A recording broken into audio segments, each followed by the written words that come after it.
O Renascimento surgiu na Península Itálica entre o século XIV ao século XVI. Foi um importante movimento de ordem artística, cultural e científica, que surgiu na passagem da Idade Média para a moderna. Em um período de significativas transformações do pensamento medieval, com o Renascimento nasceu um conjunto de temas e interesses aos meios científicos, estudos e pesquisas, e culturais de sua época. Mas a transição do pensamento medieval para o Renascimento não aconteceu de uma forma radical. O Renascimento lida com a razão e o humanismo, e através do racionalismo e da observação da natureza, buscam as explicações das coisas que os intrigavam. No humanismo, eles valorizam o ser humano e o consideravam como obra mais perfeita de Deus, em um contexto ligado à manifestação do espírito humano, que o aproxima de Deus.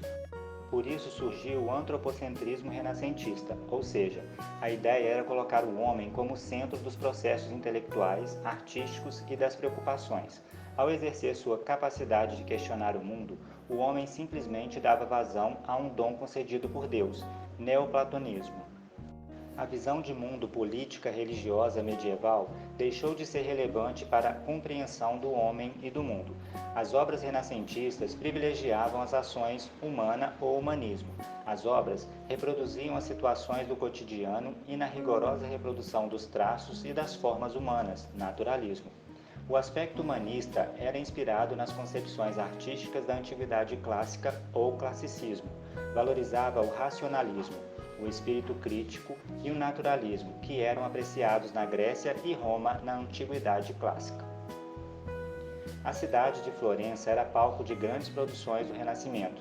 Nesse período, os burgueses e artesãos se enriqueceram, se tornando mecenas e investindo na construção de palácios e igrejas. Houve investimento deles na arte. As esculturas e pinturas eram sinais de prosperidade. Mais tarde, a arte renascentista se espalha por toda a Europa.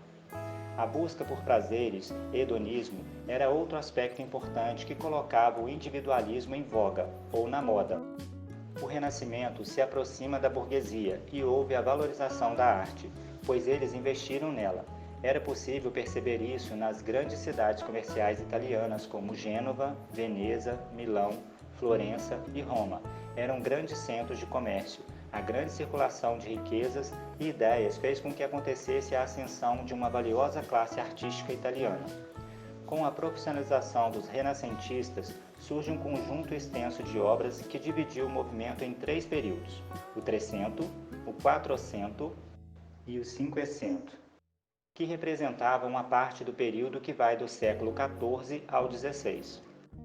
No Trecento destaca-se o legado literário de Petrarca, de África e Odes a Laura.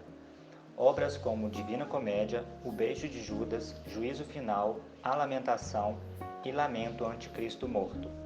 No Quatrocento, com representante dentro e fora da Itália, o Renascimento contou com a obra artística do italiano Leonardo da Vinci, Mona Lisa, e com as críticas ácidas do escritor holandês Erasmo de Roterdã, Elogio à Loucura. Na fase final, ganhou grandes proporções, dominando várias regiões do continente europeu. Em Portugal, podemos destacar a literatura de Gil Vicente, Alto da Barca do Inferno, e Luís de Camões, Os Lusíadas. No campo científico, devemos destacar o rebuliço da teoria heliocêntrica defendida pelos estudiosos Nicolau Copérnico, Galileu Galilei, Giordano Bruno. Tal concepção abalou o monopólio dos saberes, até então controlados pela Igreja. Como o Renascimento valorizava o humanismo, houve uma mudança na posição ocupada pelo homem no mundo, valorizando questões até de outros movimentos ao longo da história ocidental, que projetou a Catedral de Santa Maria del Fiore e o Palácio de Pitti, ambos em Florença, e Donato Bramante, cuja principal realização foi a Catedral de São Pedro no Vaticano. Entre os pintores, temos Leonardo da Vinci, que pintou a Última Ceia e a Mona Lisa, e Michelangelo, autor das pinturas das paredes da Capela Sistina em Milão. Entre os arquitetos, podemos citar Filippo Brunelleschi, que projetou a Catedral de Santa Maria del Fiore e o Palácio de Pitti, ambos em Florença, e Donato Bramante, cuja principal realização foi a Catedral de São Pedro no Vaticano. Entre os escultores, podemos citar Michelangelo, que esculpiu Davi, Perseu de Cellini, Donatello com a obra Davi.